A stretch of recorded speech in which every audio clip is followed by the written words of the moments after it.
बिस्मिल्लाहिर्रहमानिर्रहीम। अस्सलाम वालेकुम नाज़रीन, आप यूट्यूब चैनल देख रहे हैं। मैं इमरान खान हूँ। मियां नवाज शरीफ साहब जिनको पाकिस्तान आने में बहुत बड़ा प्रॉब्लम है, वो पाकिस्तान अभी आ नहीं सकते इसलिए कि वो लंबा ट्रैवल नहीं कर सकते।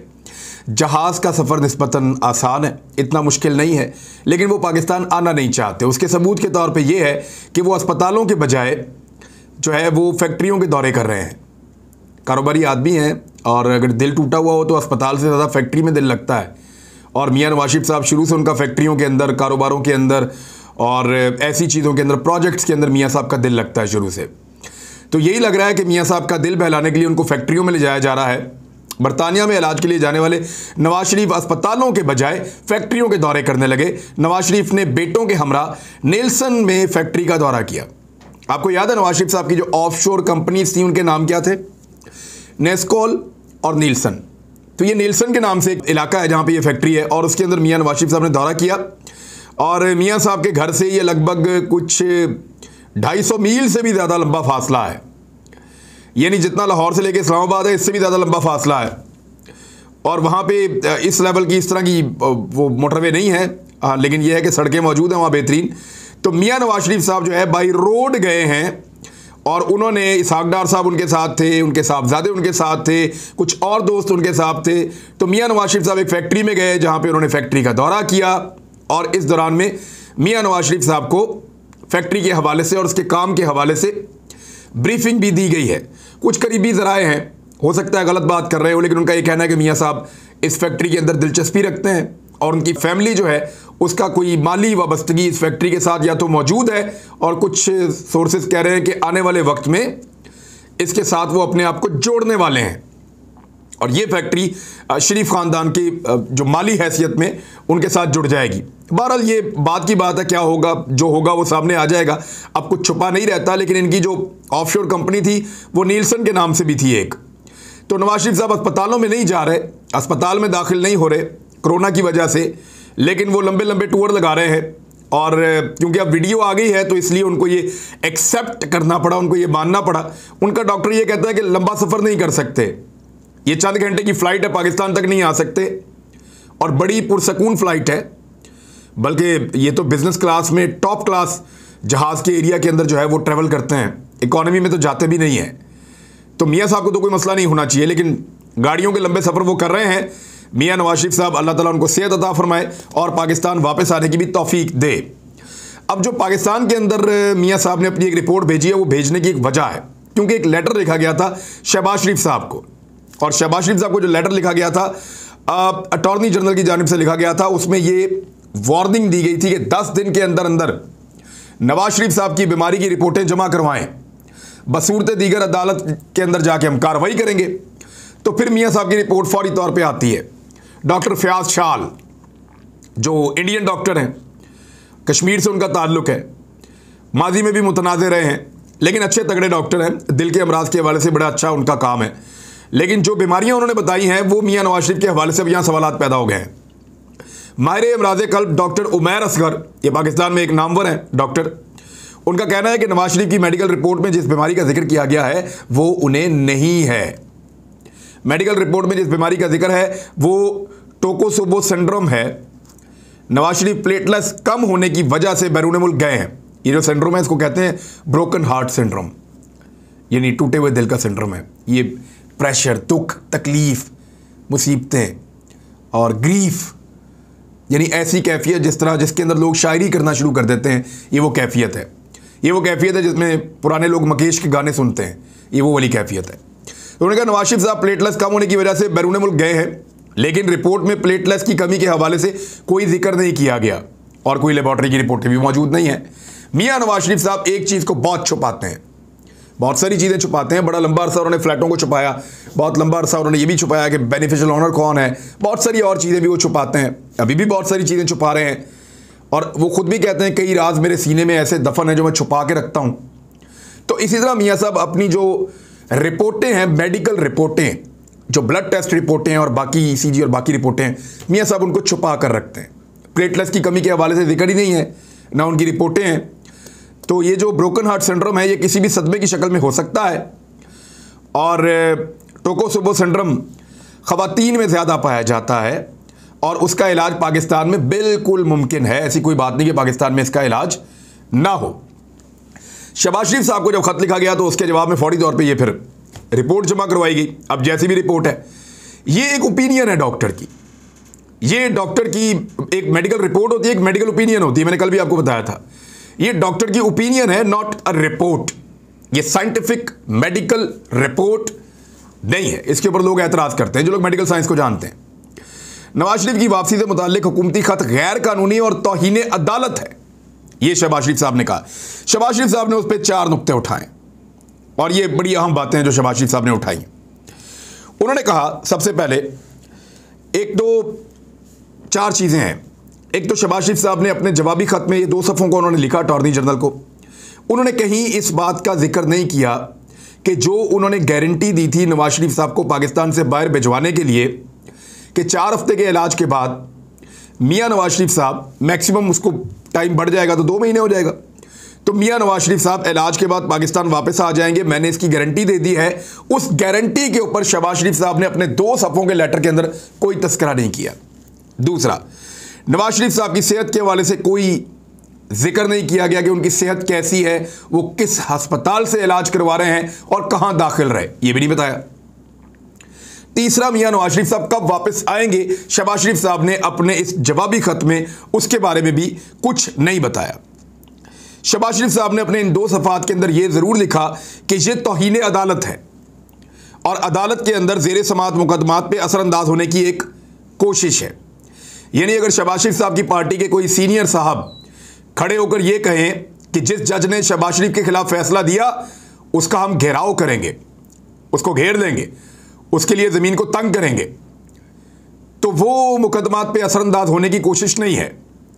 जजों के किरदार के ऊपर उंगली उठाना, उनके ऊपर, उनके करैक्टर के ऊपर उंगली उठाना, अगर PMLN ये करे या उनकी पार्टी के लीडर्स ये करें या वर्कर ये करें तो फिर वो कोई किसी किस्म का जो है वो तौहीन अदालत नहीं है।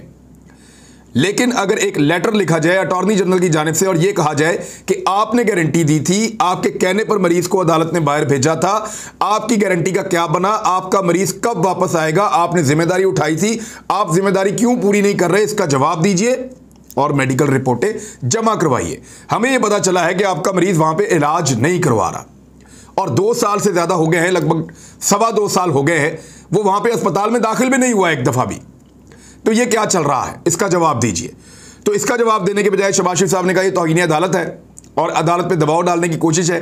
हो सकता है कि अटॉर्नी जनरल पे या हुकूमत वक्त पे तौहीन अदालत लग जाए, क्योंकि यहाँ पे हमारे यहाँ पे इदारों में भी ऐसे ही है, स्टैंडर्ड्स यही चलते हैं। यानी शहबाज शरीफ साहब और मरीम नवाज साहिबा या उनकी पार्टी के लोग कुछ भी कहें तो कोई एक्शन नहीं होता, दूसरी जानिब एक्शन जो है वो बड़े सख्त हो जाते हैं और होते हुए दिखाई भी देते हैं। 2 अहम खबरें हैं मेरे पास। एक तो चीफ जस्टिस ऑफ पाकिस्तान नए जो हैं उन्होंने हलफ उठा लिया है और दूसरी खबर जो है वो नूर मुकद्दम का केस हो या जाहिर जाफर का केस हो, उस हवाले से एक डेवलपमेंट है। तो पहले चीफ जस्टिस ऑफ पाकिस्तान के बारे में बताते हैं कौन है। और ये सुप्रीम कोर्ट ऑफ पाकिस्तान के जज है। इमरान खान साहब का जो सादिक और अमीन वाला फैसला था उसके अंदर भी मौजूद थे। नवाज शरीफ साहब की नाअहली वाला जो फैसला था उसके अंदर भी मौजूद थे।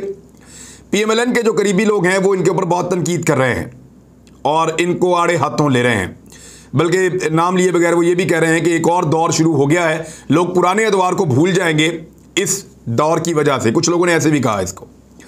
इन्होंने चीफ जस्टिस ऑफ पाकिस्तान का हलफ उठा लिया है जस्टिस उमर अता बंदयाल साहब ने, और मोहतरम जज साहब जो हैं वो सदर पाकिस्तान आरिफ अलवी साहब ने ये हलफ लिया। इमरान खान साहब और वज़ीर दाखिला शेख रशीद, वज़ीर ख़ारजा शाह महमूद कुरैशी, सूबाई वज़रा और मुसल्लह फ़ौज के अफसरान, वकला बरादरी, ये सब इसके अंदर शामिल थे। और उन्होंने गुज़िश्ता रोज़ साबिक़ चीफ जस्टिस गुलजार अहमद के ओहदे से रिटायर होने के बाद बाकायदा तौर पर अब चीफ जस्टिस ऑफ पाकिस्तान के ओहदे का हलफ उठा लिया है। 28वें चीफ जस्टिस हैं जी पाकिस्तान के। ये कब तक चीफ जस्टिस ऑफ पाकिस्तान रहेंगे ये मैं आपको बता देता हूँ। इनकी टेबल के ऊपर जो मुकदमात की फहरिस्त है ना वो 51,766 है।